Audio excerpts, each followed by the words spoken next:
कि ओम प्रकाश राजभर आए थे, मेरा भाई मरा था। शोक की स्थिति में भी ओम प्रकाश राजभर हंस रहे थे और एक पैसे का न उसने आर्थिक सहयोग किया, न तो प्रशासनिक सहयोग किया। और कुछ पत्रकार उनसे पूछ रहे थे कि आप इसमें क्या सहयोग करेंगे, कहा कि छोड़ो हटाओ, और वो चला गया। तो ऐसे में एक्चुअल में इनकी औकात भारतीय जनता पार्टी में मंत्री की नहीं संतरी की है। इसलिए है कि जो भारतीय जनता पार्टी की शीर्षस्थ नेतृत्व है वो सामंतियों और मनुवादियों का नेतृत्व है। उस नेतृत्व में ओबीसी वाले, एससी वाले आज भी उनके जो ब्रेन में जो कास्ट प्रेजुडिस जन्मजात रूप से इम्पिल्ड है, तो वो कभी बदलने वाला नहीं है, वो उनके डीएनए में आ चुका है। तो वो तुम विधायक हो जाओ, मंत्री हो जाओ, सांसद हो जाओ, पर तुम रहोगे भर, तुम रहोगे चमार, तुम रहोगे डोम, तुम रहोगे मुसहर, तुम रहोगे कुनबी, तुम रहोगे कोयरी। जैसे है ना एक उप मुख्यमंत्री केशव प्रसाद मौर्य को भी रोज मुख्यमंत्री जी डांटते हैं कि तुमने आज नहीं बोला, अखिलेश के खिलाफ तुमने नहीं बोला, हटा दूंगा कुर्सी पर से। जब वो दबाव बनाते हैं तो अगले दिन वो दांत चियारते हुए फिर वो बयान देते हैं। देखिए, समाजवादी पार्टी की तरफ राजभर का रुख होगा नहीं। समाजवादी पार्टी की तरफ राजभर समाज पूरी तरह खड़ा है। इसका उदाहरण पिछला लोकसभा चुनाव है। ओम प्रकाश राजभर राजभरों के सबसे बड़े रहनुमा होने का दावा करते हैं। दूसरे नंबर पर श्री अनिल राजभर जी दावा करते हैं। अब तो इन दोनों लोगों में कंपटीशन चल रहा है। एक कह रहे हैं कि ये जो है सब राजभर को बेचते हैं, ये सब चोर हैं। दूसरी तरफ वो उनको गाली देते हैं कि वो नकली राजभर हैं, मैं असली राजभर हूँ। फिर ओम प्रकाश जी कहते हैं कि मैं राजनीति में चच्चा हूँ और वो बच्चा है। तो ये दोनों तो आपसी वर्चस्व के द्वंद्व में फंसे हुए हैं। इन लोगों से राजभर समाज, अभी जो गाजीपुर में हत्या हुई, खास तौर से ओम प्रकाश राजभर के कंस्टिट्यूएंसी में हत्या हुई, उस परिवार के साथ आज तक न्याय नहीं मिल सका।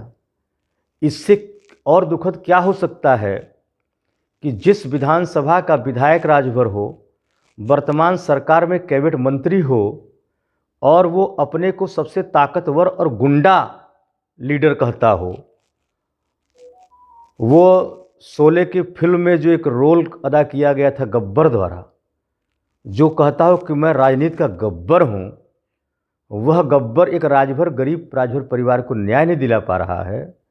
अभी आज ही मैं सोशल मीडिया पर उस परिवार का बयान सुन रहा था कि ओम प्रकाश राजभर आए थे, मेरा भाई मरा था। शोक की स्थिति में भी ओम प्रकाश राजभर हंस रहे थे और एक पैसे का न उसने आर्थिक सहयोग किया, न तो प्रशासनिक सहयोग किया। और कुछ पत्रकार उनसे पूछ रहे थे कि आप इसमें क्या सहयोग करेंगे, कहा कि छोड़ो हटाओ, और वो चला गया। तो ऐसे में एक्चुअल में इनकी औकात भारतीय जनता पार्टी में मंत्री की नहीं संतरी की है।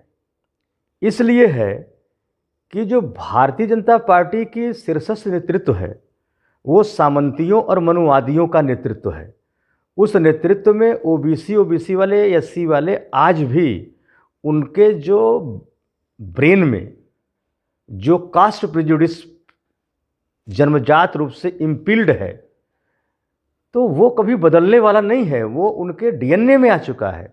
तो वो तुम विधायक हो जाओ, मंत्री हो जाओ, सांसद हो जाओ, पर तुम रहोगे भर, तुम रहोगे चमार, तुम रहोगे डोम, तुम रहोगे मुसहर, तुम रहोगे कुनबी, तुम रहोगे कोयरी। जैसे है ना एक उप मुख्यमंत्री केशव प्रसाद मौर्य को भी रोज मुख्यमंत्री जी डांटते हैं कि तुमने आज नहीं बोला, अखिलेश के खिलाफ तुमने नहीं बोला, हटा दूंगा कुर्सी पर से।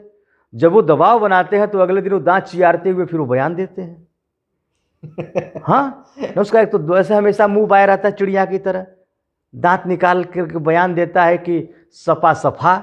अरे तुम अपनी बात करो ना यार, तुम उप मुख्यमंत्री हो, तुमको टेबल मिलता है बैठने के लिए, तुम खुद जो है उनके रहमो करम पर जी रहे हो, तुम तो खुद चुनाव हार गए हो, हमारे समर्थित कैंडिडेट से चुनाव हार गए हो। कृष्णा पटेल की जो बेटी दूसरी है पल्लवी पटेल जी, वो हमारे गठबंधन में थी 22 के इलेक्शन में, और वो अपने चुनाव चिन्ह से लड़ना चाहती थी, लेकिन हमारे राष्ट्रीय अध्यक्ष जी और हमारी जो कोर टीम है उनको कहा कि नहीं, आप हमारे सिंबल से लड़िए, क्योंकि चुनाव हर हाल में जीतना है। तो हमने तो केशव मौर्य गर्मी उसी समय चुनाव उनको हरा के निकाल दिया। लेकिन अब चूंकि इनको ये डर भी सताता है बाबा मुख्यमंत्री को कि अगर डायरेक्ट हम बोलेंगे या सवर्ण लोग बोलेंगे, हम मनुवादी लोग बोलेंगे, तो ओबीसी उस बात को क्लिक कर लेगा, नोटिस कर लेगा, इसलिए वो ओबीसी से बुलवाते हैं। और ओबीसी में उनके लिए बड़ा चेहरा केशव प्रसाद मौर्य के रूप में मिले हुए हैं। दूसरे तरफ स्वतंत्र देव सिंह हैं, तो स्वतंत्र देव सिंह चूंकि सिविलाइज्ड लीडर हैं, वो संयम बरतते हैं, इसलिए उनसे नहीं बुलवाया जाता है। दबाव तो उनको भी दिया जाता है, पर वो नहीं बोलते हैं। अभी आपने देखा नहीं कि वो कैबिनेट मंत्री हैं, एक मुख्यमंत्री जी का सजाती विधायक, उनको हाउस अरेस्ट कर लिया था, वो घटना आपने देखा था। तो भारतीय जनता पार्टी में ओबीसी, एससी, एसटी, माइनॉरिटी के लिए कोई जगह नहीं है।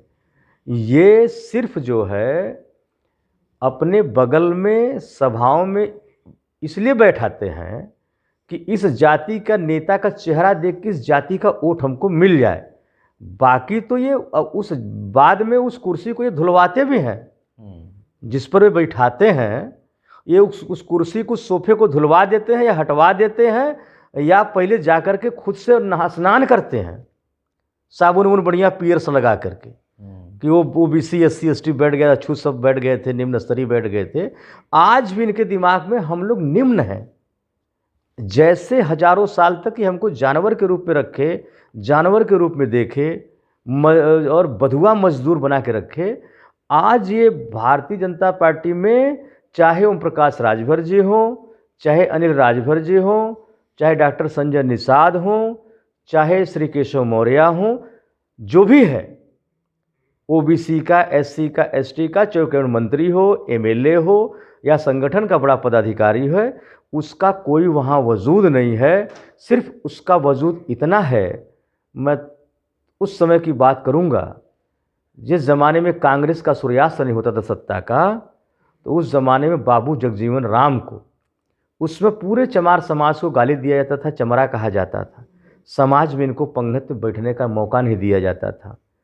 ये जब इलीट सोसाइटी के, प्रभुत्ववादी समाज के रहायशी इलाके से निकलते थे, तो ये अब साइकिल से उतर जाते थे, जूते और चप्पल झोला में डाल लेते थे, अच्छे कपड़े को झोला में रख के जाते थे। जब उस बस्ती को पार करते थे तब जाकर के अपना कपड़ा बदलते थे। इतना इन लोगों ने भय पैदा किया था, टार्चर किया था। तो ऐसी भारतीय जनता पार्टी की सरकार से कोई न्याय की उम्मीद नहीं है, और ये दोनों नेता, इनके पास कोई पावर ही नहीं है। ये तो सिर्फ प्रतिस्पर्धा आपस में ही कर रहे हैं, और इनसे राजभर समाज को कोई न्याय नहीं मिलने वाला है। पर जिस दिन समाजवादी पार्टी की सरकार बनेगी 2027 में, हमारे पीडीए के नायक, हमारे महबूब नेता माननीय श्री अखिलेश यादव जब उत्तर प्रदेश के मुख्यमंत्री की कुर्सी पर विराजमान होंगे, इन सारे केसों को रीओपन किया जाएगा और सारे पीड़ित लोगों को न्याय दिलाया जाएगा। और जितने लोग आज पीड़ा पहुंचा रहे हैं, हम भी उसमें बुलडोजर चलाएंगे। बुलडोजर रुकेगा नहीं, देखिए, क्योंकि हाई कोर्ट ने भी, सुप्रीम कोर्ट तो थोड़ा सा दबाव बनाया, लेकिन ऑनरेबल हाई कोर्ट के तमाम जजेस, तमाम प्रकरण गए। जैसे मैं खुद बता रहा हूं कि जो अवलेशपुर की घटना में डीबी में बैठे थे ऑनरेबल जस्टिस नीरज तिवारी, मैं 27 जनवरी की हियरिंग में बैठा था। एडवोकेट लवलेश शुक्ला आर्गुमेंट कर रहे थे, आर्गुमेंट नहीं करने दिया। सप्लीमेंट्री को जब कहा एक बार पलट के देख लीजिए माय लॉर्डशिप, तो उन्होंने कहा कि अगर सप्लीमेंट्री में पलट के देखूंगा तो 2 लाख कास्ट करूंगा। मतलब कि आर्गुमेंट के एक भी बात को वो सुनने के लिए तैयार नहीं थे। ये स्थिति बन गई है हमारे देश में न्यायपालिका के भीतर भी। तो भारतीय जनता पार्टी ने न्यायपालिका के भीतर भी जाति भेद पैदा कर दिए हैं कि हालांकि मैं सरकार में नहीं हूं, लेकिन जितने राजभर समाज के या अन्य हमारे समाज के साथ जितनी भी घटनाएं हो रही हैं, उनके न्याय के लिए जब तक मैं सांस ले रहा हूं बनारस में, बनारस सहित पूरे पूर्वांचल की घटनाओं पर मेरा पूरा फोकस रहता है। अभी परसों की एक घटना है, हमारे विधानसभा रोहनिया 387 विधानसभा रोहनिया के काशी विद्यापीठ अंतर्गत गांव आता है ऊंच गांव। वहां पर अभी एक साधु राजभर संदिग्ध हालत में, कल उनकी बहुत ही दोनों पैर तोड़ दिए गए थे, सर पर मेजर इंजरी थी, मरणासन्न स्थिति में पुलिस वाले उनको उठा के राजकीय हॉस्पिटल कबीर चौरा ले गए, फिर वहाँ से उनको रिफ़र किया गया ट्रामा सेंटर BHU, और आज रात में वो बेचारे उनका निधन हो गया है। और सबसे दुर्भाग्य की बात कि उनके कोई संतान नहीं है। किन कारणों से उनको मारा गया? क्या ये हत्या है? हालांकि ये हत्या है नहीं है, इस पर अभी बात पोस्टमार्टम में आएगी। और मैं रात में बता दूं कि मैं कल दिल्ली वही PIL के लिए गया था, बिलेसपुर के लिए। 3:05 पर मेरी फ़्लाइट थी जो लगातार डिले हुई। रात को 10 बजे फ़्लाइट उड़ान भरी, मैं 12 बजे बनारस पहुंचा। मैं थका हुआ था, लेकिन जैसे ये सूचना मुझे मिली, मैं पोस्टमार्टम हाउस गया हूं। उनको न्याय का भरोसा दिलाया है, सहयोग का भरोसा दिलाया है। तो अभी हमारी सरकार बनने में लगभग 300 दिन कम बचे हुए हैं। तो इन 300 दिनों में जब तक मेरी सरकार नहीं है, तब भी राजभर समाज के साथ साथ हर उस पीड़ित समाज के साथ सुभाष राजभर हर स्तर पर लड़ाई लड़ने के लिए उनके साथ खड़ा रहेगा, उनका सहयोग करने के लिए खड़ा रहेगा, भले सरकार नहीं है। क्योंकि असली नेता वही होता है जो सत्ता में न रहने पर भी, सत्ता की विपरीत परिस्थितियों में भी अपने लोगों को न्याय दिला सके, वही असली नेता होता है। और मैं उसी में विश्वास करते हुए मैं समाज की लड़ाई लड़ रहा हूं। और आपको, आपके चैनल के माध्यम से मैं अपने समाज सहित अन्य समाज के भाइयों को ये भरोसा और विश्वास दिलाता हूं कि जब तक मेरे शरीर में ऑक्सीजन आ जा रहा है, प्राणवायु आ जा रही है, मेरी सांसें चल रही हैं, मैं निरंतर उनके साथ उनकी लड़ाई में कदम से कदम मिला के चलूँगा। धन्यवाद। तो उत्तर प्रदेश में कानून व्यवस्था और राजभरों पर आए दिन अत्याचार। उत्तर प्रदेश के विभिन्न जनपदों से आए दिन ये समाचार आते हैं कि किसी राजभर की हत्या कर दी गई, किसी से छेड़छाड़ कर दी गई। इसी मुद्दे को लेकर हम बातचीत करेंगे। समाजवादी पार्टी के नेता डॉक्टर सुभाष राजभर जी हैं। क्या मानते हैं, जिस तरीके से सरकार लगातार दावा करती है कि उत्तर प्रदेश की कानून व्यवस्था बेहतर है, बेहतर होने के बावजूद भी इस तरीके की जो घटना है वो रुकने का नाम क्यों नहीं ले रही है? पहली बात तो भारतीय जनता पार्टी को उत्तर प्रदेश की सरकार जो दावा करती है कि लॉ एंड ऑर्डर हम सबसे अच्छा दे रहे हैं, ये पूरी तरीके से निराधार उनका बयान है। क्योंकि जब से उत्तर प्रदेश में भारतीय जनता पार्टी की सरकार बनी है, तब से OBC, SC, ST और माइनॉरिटी के ऊपर, यानी PDA के ऊपर लगातार अपराध बढ़ रहे हैं। लगातार इनको उत्पीड़ित किया जा रहा है। और उसके पीछे कास्ट प्रेजुडिस है, जाति भेदभाव है। और ये सरकार लाख दावा करे कि सुशासन है, कहीं सुशासन नहीं। गुड गवर्नेंस इनका खोखला बयान है। ख़ास तौर से उत्तर प्रदेश के मुख्यमंत्री योगी आदित्यनाथ जी का। ये जो कहते हैं कि हम गुड गवर्नेंस दे रहे हैं, सुशासन दे रहे हैं, एनसीआरबी की रिपोर्ट को भी इनको देखना चाहिए, जो इनके लिए एक अच्छा आईना होगा कि आपका गुड गवर्नेंस है, राम राज है, सुशासन है कि जंगल राज है। जब से भारतीय जनता पार्टी की सरकार उत्तर प्रदेश में बनी या केंद्र में बनी, तब से पूरी तरीके से भारत देश और प्रदेश में सुशासन, गुड गवर्नेंस पूरी तरह फेल हो गया है। और जब सरकार, शासन और प्रशासन से जनता को जब न्याय नहीं मिलता है, जस्टिस नहीं मिलता है, तो वह कोर्ट की शरण में जाता है और गार्जियन ऑफ जस्टिस जो माननीय न्यायाधीश होते हैं, उनसे अपेक्षा रहती है कि वो भारतीय संविधान में प्रदत्त मूल अधिकारों के अनुसार समाज के प्रत्येक नागरिक की सुरक्षा करेंगे। लेकिन जब से भारतीय जनता पार्टी की सरकार बनी, उत्तर प्रदेश की सरकार ने इलाहाबाद हाई कोर्ट, चाहे वो लखनऊ की खंडपीठ हो, चाहे मेन इलाहाबाद हाई कोर्ट है, पूरी तरीके से कोलैप्स कर लिया, अपने कब्जे में कर लिया है। मैं 1998 से हाई कोर्ट जा रहा हूँ।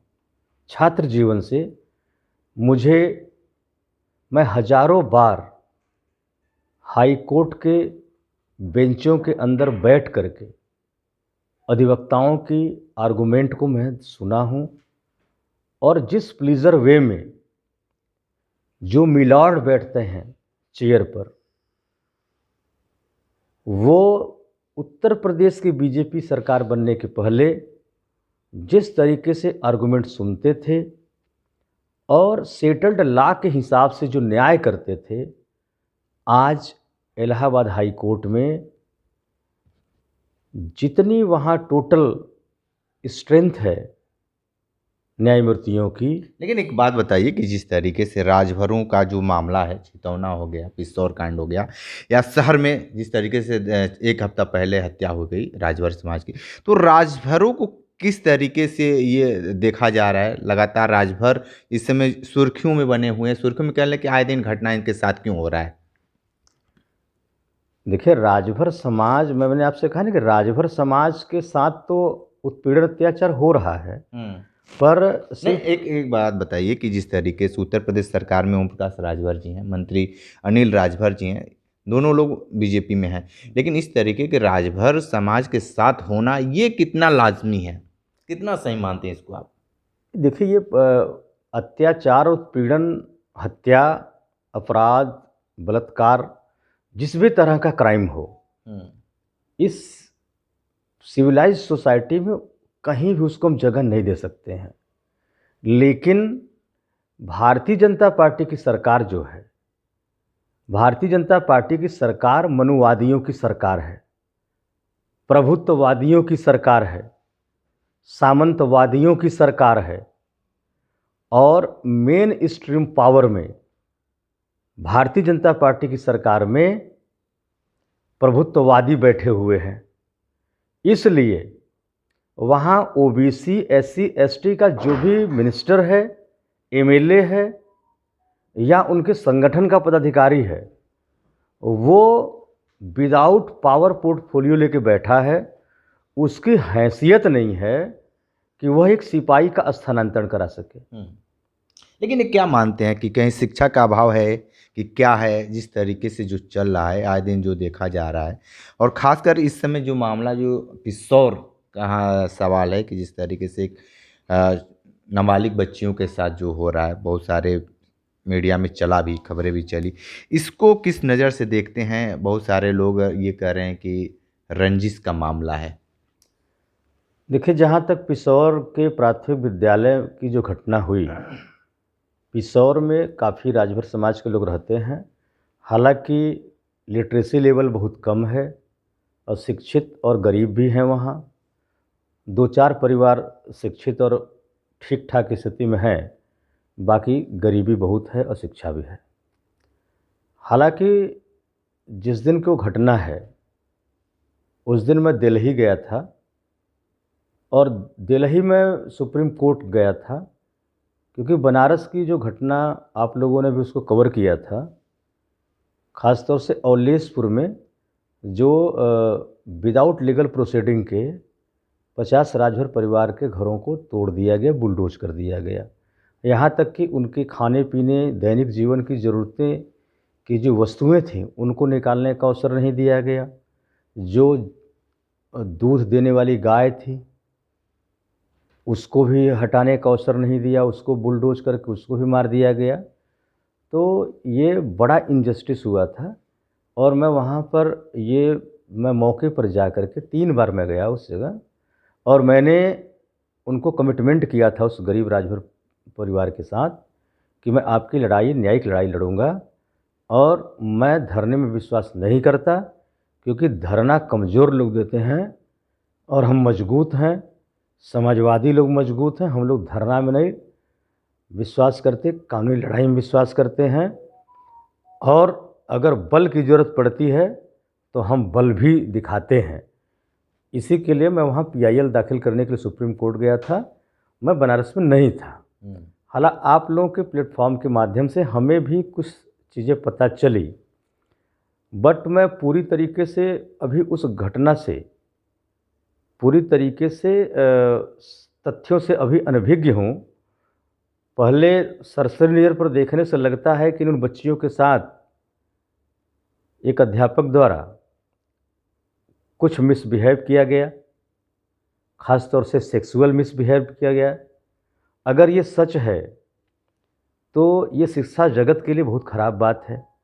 और हमें ये भी पता चला कि वो जो शिक्षक है वो लगभग 54 ईयर ओल्ड है, 6 साल में रिटायर्ड हो जाएगा। 54 साल के एक अध्यापक से ऐसी अपेक्षा नहीं की जा सकती है। इसी बीच में एक बात और निकल के सामने आई है। हालांकि मैं दोनों बातों पर अभी स्पष्ट राय नहीं दे रहा हूं आपको, क्योंकि एक बात सामने आई है कि किसी ब्राह्मण के द्वारा उस विद्यालय को अनरजिस्टर्ड दान भूमि दे दिया गया था, और उनके अब आगे के वंशज लोग उस ज़मीन को लेना चाहते हैं। लेकिन ये संभव नहीं है, क्योंकि जब किसी भी लैंड पर लार्जर इंटरेस्ट में विद्यालय, लार्जर पब्लिक इंटरेस्ट है, उस सेंस में यदि वहाँ विद्यालय खुल गया है तो, और सरकारी धन खर्च हो गए हैं, तो उसको आप हटा नहीं सकते। हमें पता लगे कुछ विवाद हुआ था और उसी शिक्षक से विवाद हुआ था। तो ऐसे में समाज में मैं बहुत देखा हूँ, पब्लिक डोमेन में हम लोग रहते हैं, ज़मीन पर रहते हैं, कि मजबूत लोग प्रायः कमज़ोर लोगों का इस्तेमाल कर लेते हैं अपने प्रतिद्वंदी को परेशान करने के लिए, उन्हें नीचा दिखाने के लिए, उन्हें जेल भिजवाने के लिए। इस तरीके से SC ST के भी बहुत सारे कानून का दुरुपयोग भी सामने दिखा है, मिला है। तो मैं अभी जब तक पिसौर के प्रकरण में अभी लीगल तथ्यों का बहुत गहन जानकारी नहीं कर पाया हूँ। एक बात बताइए कि जिस तरीके से वर्तमान जो स्थिति है जो चल रही है, आगामी चुनाव को लेकर राजभर समाज जिस तरीके से उनके साथ व्यवहार हो रहा है, क्या समाजवादी पार्टी की तरफ रुख होगा क्या उनका? तो आप सुन रहे थे डॉक्टर सुभाष राजभर, बहुत सारी बात बताए हैं, और सीधे तौर पर इनका यही कहना है कि बुलडोजर कार्रवाई अगर सत्ता में आते हैं तो रुकेगी नहीं, लगातार चलती भी रहेगी। जिस तरीके से राजभर समाज को लगातार उत्पीड़न किया जा रहा है, लेकिन एक इन्होंने भरोसा दिलाया है कि जिस तरीके से राजभर समाज के साथ जो हो रहा है, उनके साथ कदम से कदम चलने का भी वादा भी किए हैं। विशेष इंटरव्यू कर रहे थे, तो हमारे साथ बने रहिए कांडी बनारसी के साथ। नमस्कार।